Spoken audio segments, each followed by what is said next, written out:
Today, my topic of discussion is AC circuit analysis.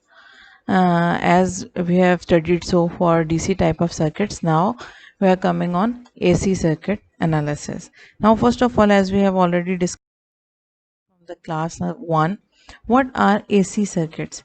The AC circuits are basically the circuits which are having AC input, alternating kind of input.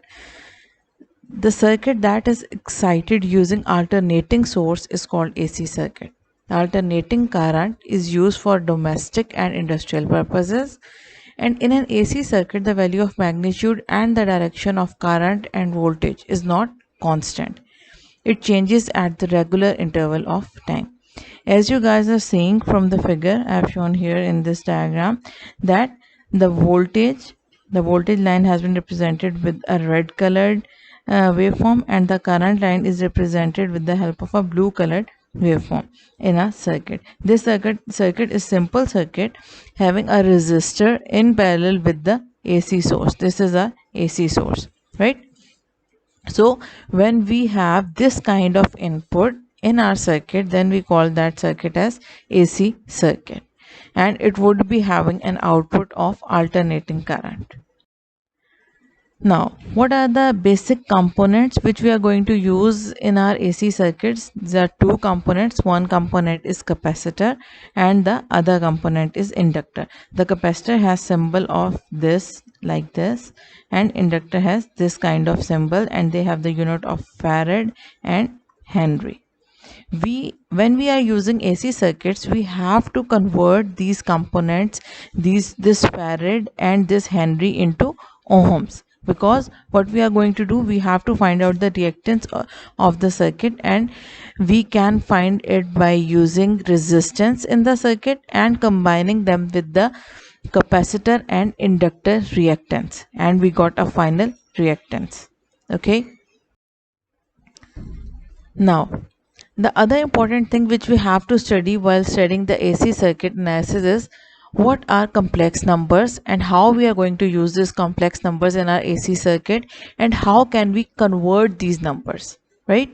So first of all, what are complex numbers? Complex numbers are the numbers which are having x and y, with y having an imaginary part. If we represent it graphically, what we have x on the x-axis, right, and imaginary part that is represented by y is on y-axis. And if this is the point which we have to find out, then it must have a real part that is on the x-axis and an imaginary part that is on the y-axis. Now, what is real part? What are real numbers? Real part, definitely the name represent real. It means that it belong to the class of real numbers. What are real numbers? Real numbers are all the possible numbers which can be as a part of number system.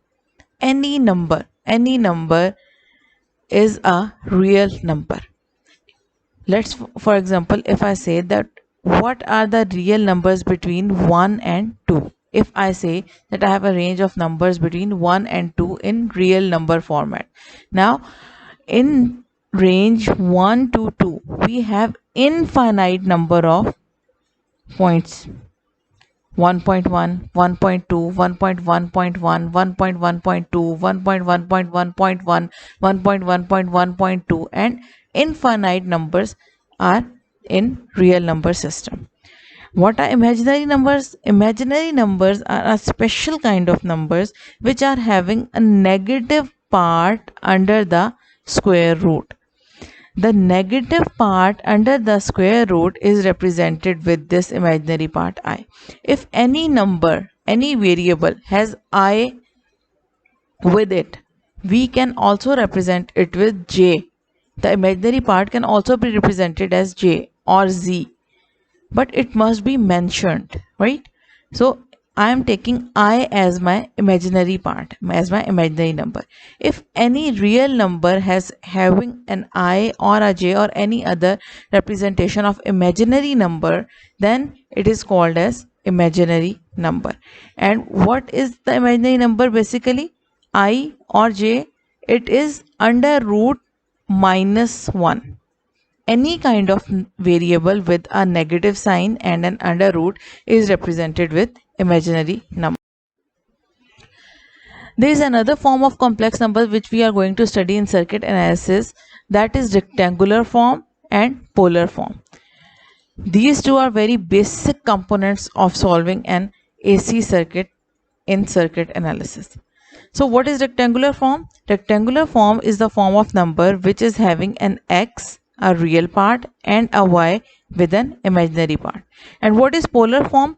Polar form is the type of format which is having a magnitude and a theta or an angle with it.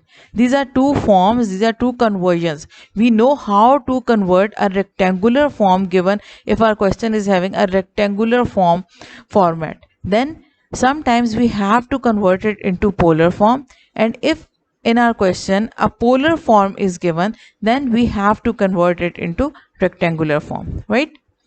Now let's see the graphical representation.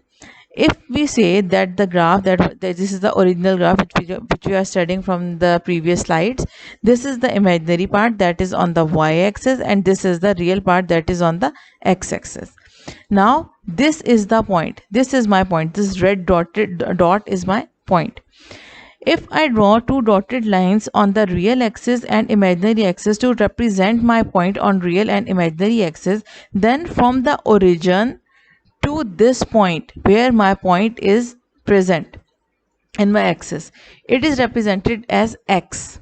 And similarly from origin to my imaginary representation over here, this is the point, this is the distance, we call it as y. This is the rectangular, these are the rectangular component I mentioned over here. Now polar, what are polar component? Polar component is the angle and magnitude, right? So this r is represented with magnitude, and this theta is representing, and our theta is representing the angle of our part, right? R magnitude and theta angle. Now how can we convert this rectangular into polar and polar into rectangular form? So first of all, our conversion is from rectangular to polar. In rectangular part, we are having x and y with an imaginary part. We have to convert it in the form of r and theta. What is r? R is magnitude and theta is our angle. So again redrawing the same diagram which we are using from previous slides, what we are going to do, we have to convert this x and this y into this r and this theta. Now how can we find out this r? This r is our hypotenuse. This line is representing our perpendicular, and this x line is representing our base. So by using Pythagorean theorem, we are having h square is equal to b square plus p square, where h is representing hypotenuse, b base, and p perpendicular. Now putting the values, our h is r, our b is x, and our p is y. Now after solving that, we can have this value of r as x square plus y square under root. We can find out the value of r by using the values of x and y. Now the other thing, that's the angle. Angle, as we already know, that tan theta is equal to perpendicular over base. So what is our perpendicular? Perpendicular is y, and what is our base? Base is x. So theta can be found out by using tan theta, theta is equal to tan inverse y over x. From this equation we can have the value of our theta. Now the conversion from polar to rectangular. If we are having polar form, then how can we convert that into rectangular form? So in polar form, we are going to have r and theta only, these two values. We can use the same diagram to convert this polar in this r and theta into x and y. Now as we know that cos theta is equal to base over hypotenuse. What is base over here? Base is x, and what is hypotenuse? That is r. So by using these two values, x can be found out using x is equal to r into cos theta. Similarly, as we know that sin theta is equal to perpendicular over hypotenuse. What is perpendicular? Perpendicular is this y and the other one is r. We can have y is equal to r into sin theta. And if we want to write it in the form of rectangular form, what we are going to do? We are going to do it like that. This z is equal to r cos theta plus imaginary part, this I is representing the imaginary part, into r sine of theta. Okay, you have to practice the questions regarding these two conversions in your book and in exercises, so that we can further solve our circuits. Thank you.